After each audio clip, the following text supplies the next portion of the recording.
The big deal that was announced last evening in what amounts to a distressed sale, Tata Teleservices, the unlisted telecom business of the Tata Group, has decided to combine its mobile consumer business with that of Bharti Airtel. It's a debt-free, cash-free transaction. Let me try and simply break it up for you, right? What does it mean for Bharti Airtel? 4 crore customers. Now, the average ARPU, and I think the numbers range right here. Someone told me it's 140. Edelweiss put out a note saying it's 162. If that is indeed the case, then that's actually a fairly high ARPU for Tata Tele, because like Somit pointed out, the average for the industry is somewhere between 140 and 150. Yeah, I know. So if it's 162, those are really good customers that Bharti will be getting. But like I said, I don't have a confirmation on this. These are just some estimates. 4 crore customers that Bharti gets. It gets spectrum. I won't go into the nuance of the spectrum because not all of it is liberalized spectrum. Actually, a very small amount of it is liberalized spectrum. So approximately from the 175 megahertz, only about 71 megahertz is liberalized spectrum. So we don't know exactly what they'll pick and choose from that spectrum, but they will get spectrum, and they'll get a little bit of the debt along with that spectrum. Essentially, these are deferred spectrum payments. So that's what Bharti Airtel stands to gain. What does Tata Teleservices stand to gain? You may not care because it's not a listed company, but there are several Tata Group listed companies that are actually investors in Tata Teleservices that would have stood to lose quite a bit if the company had simply been wound up in any winding up transaction. Now, winding up comes with a lot of other related issues. For instance, what would have happened to the employees? There are roughly about 4,000 to 4,500 employees at Tata Teleservices. It would have been quite a sad situation for all of them. You've got costs attached to winding up. Would there have been a fire sale of assets of some sort? What would have happened to the spectrum? Would they have returned some of it to the government? Would people have bought it? Is there even a market for spectrum today is the question you need to ask. Tata Sons says it's going to raise debt to pay back the debt that is on the Tata Teleservices books, right? So this is in effect a transfer of debt from Tata Teleservices to Tata Sons. Why is Tata Sons doing this? Why aren't they insisting on lenders taking a haircut? It's a AAA rated group.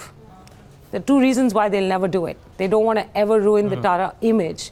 And the moment they do that one time, every single bank in this country goes on alert and says, the next time we loan you money, we're not sure whether you will stick to your word or not, right? So for both those reasons, smart reasons, Tata Sons has apparently said that they will take on the debt. They will raise money to pay back the debt. The details are not all clear as yet because the deal just got announced last evening.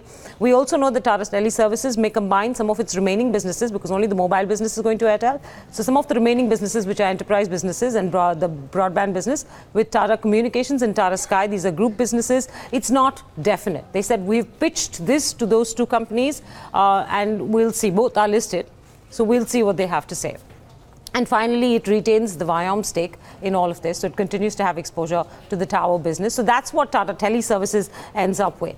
The most interesting picture, at least to me, in this is because it's a fairly good deal for Bharti and for Tata, but I think what it means for the telecom industry, and Neeraj, you and I were talking about this late last evening, that's the most interesting bit here, right? We're down to now 3 strong players. I mean, I know, I'm not suggesting that Arcom has gone away or anything like that, but they're all fairly weakened players. So we're looking at a 3-player industry at this point in time. Now, typically in any such consolidation, competitive intensity reduces. But in this 3-player industry, you've got one aberrant player, right? One distortionary player. There's one guy who's willing to go out there and sustain losses for God knows how many quarters just to be able to gain revenue market share, just to be able to gain customer market share. So you don't really know whether the competitive intensity would go away. So typically, if you told me so much consolidation, we've gone from what? In 10 years, a dozen players, if you counted in all the Videocons of the world and all of that, to 3 players, I'd say that's bad news for the customer, right? Because what happens to pricing intensity? What happens to better customer service? But in this case, maybe prices will not necessarily stabilize if Jio continues to play the distortionary factor. That's one.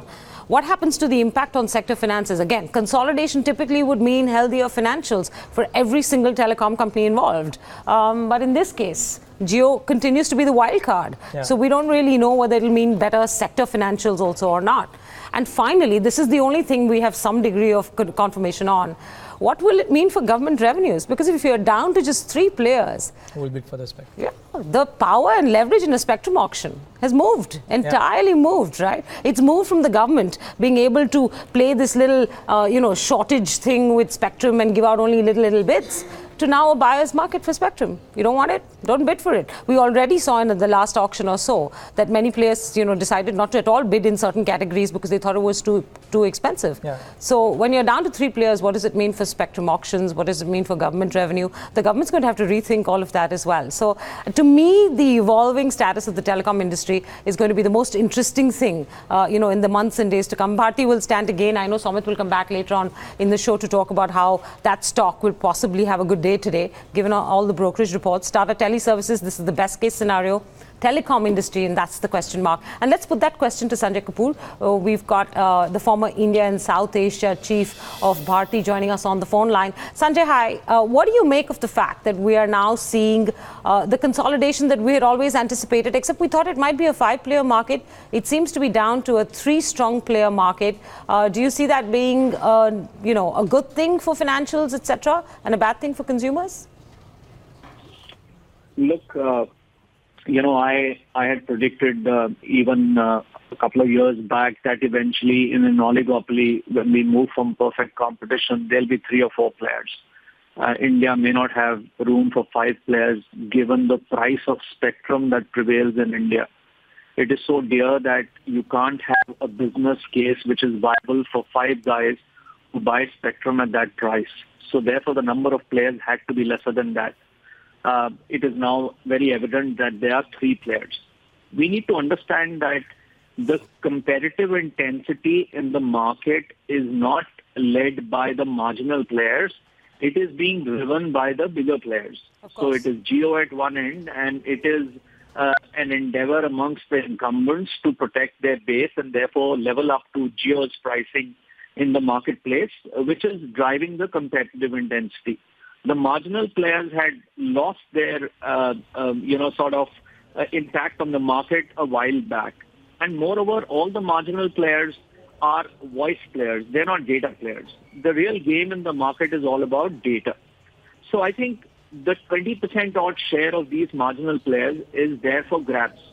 Whether you acquire it inorganically or you acquire it organically, all big 3 players would want some piece of that pie to come to their kitty, and they would amass their market share. So I think here Airtel is playing a role by taking a sort of a quasi inorganic step to acquire the customers and therefore market share, both revenue and customer market share of Tata into their kitty. It beefs their kitty for any loss against a Jio in near future or in future. And on the other side, we know that there's an amalgamation happening between Idea and Voda, and therefore they will become the largest players in the market. And therefore the second player needs to reduce his gap compared to the biggest player in the market. This allows also Bharti to do that. So I think for Bharti it's good news. But is it a game changer for anybody? I don't think so. Because at the end of the day, the customers with Tata are essentially voice customers. And voice, we know, is perceived to be free. They are not data customers. They are not 4G customers. Of course, Airtel will have now the option of converting them into data if they don't have a data SIM already with somebody else. Because these customers are precarious. It's not very clear whether they are pure data customers or they are voice and data customers or they are voice-only customers. So I think that will unfurl as we progress and as Bharti reports its numbers, that is there an accretion because of these customers to Bharti Airtel. From Tata's perspective, I think this is the best salvage for their customers because they would have been lurching in the market because Tata's had to shut down shop. It was making no commercial sense. And Bharti has now bailed out their customers and given the customers a soft landing. So I think it's good for Tata's in every which way. And Bharti is not paying a penny for this. Therefore, it doesn't have any big dent on Bharti's leverage or on its P&L for that matter. It will only be accretive. So I guess it's win-win for the market. It allows the market to comfortably move with yet another player towards oligopoly and consolidation of the market. Will this reduce the competitive intensity? I don't think so. Will it also impact government on its spectrum prices? I don't think so. Because at the end of the day, it's only these 3 players who have the muscle to buy more spectrum. The marginal players had lost their muscle long back. But the pricing power on spectrum definitely shifts, right? There was a time, I mean, look, let's go back to the days of A. Raja, for those of us who've been around and watching telecom since then. And then let's go back to the couple of crazy spectrum auctions that we had, where people were bidding all kinds of prices. And then the last one, where we saw that they clearly stayed away from some of the more expensive spectrum bands, even though they were high quality bands. So my point simply to you is this, that does pricing power shift? And maybe that's one very small worry, right? It's a government revenue point of view worry. The bigger question here is, do you think we'll stay a three-player market, Sanjay? Or do you think that the unviability, let me put it this way, right? One telecom leader I was speaking to said that Jio is running a fundamentally unviable business. Now, I don't know if that's true. We'll know from the numbers when the numbers are out by Reliance Industries. But do you think that that fundamentally unviable business strategy for competition will mean that we might, in fact, not continue to be a three-player market for very long? Look, India, given, like I said, the price of spectrum and given the consolidation binge that we are on, for now doesn't seem to be more than three players. The state incumbent will be there, but I guess they should get out of this business sooner than later. Otherwise, the plight will be same as Air India. And therefore, it is in their interest to find an exit option for themselves, whether by, selling out their assets or selling out the business in totality. The government needs to take a call, but I don't think they have a place in this market to be competitive amongst these three large players. So I think these three large players are here to stay. Will there be a fourth player or some more competition? I don't know. The form factor of that competition could change. Actually, Sanjay, the question I'm asking you is, will it be two players at any point in time? No, it doesn't look like. The three are pretty big, and they are fairly well capitalized. So I don't see them go out in a hurry. I don't know what Vodafone's stance eventually is. Is Vodafone exiting the country or we are still speculating? Because if it's only Idea on its own strength to combat, then a question mark will arise at some point in time. But if Voda remains and Idea remains as a joint venture, which it will for the next 3-4 years, I don't think we are going to come down from 3 to 2 in a hurry. So one final question then, a brief one at that.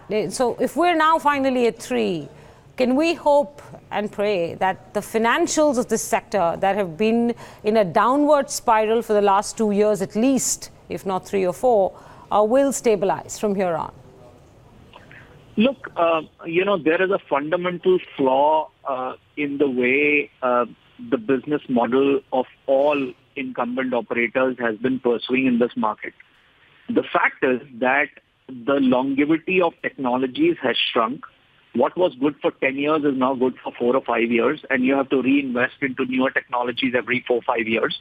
The second fact of life is that voice and SMS have lost their traction, and the world over, they are shrinking revenues. When it comes to access revenues on data, they are by and large stable after a threshold penetration has been crossed in every part of the market.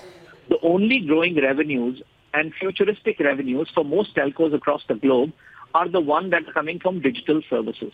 Now, once the digital services begin to happen, maybe some incremental revenues for future for a long period in time will probably come to surface. But the fact is that the prices at which we sell our access in this country, to me, is absolutely unsustainable. At these prices, you can't make money, especially when the cost of your raw material is so dear that it is by and large leaps and bounds higher than any other part of the world. So I think that's a big mismatch. Unless and until that gets corrected, it's not going away. The second fact is that Reliance is not here for an 8%, 10% market share. So I don't see them relenting till they get to their aspirational number.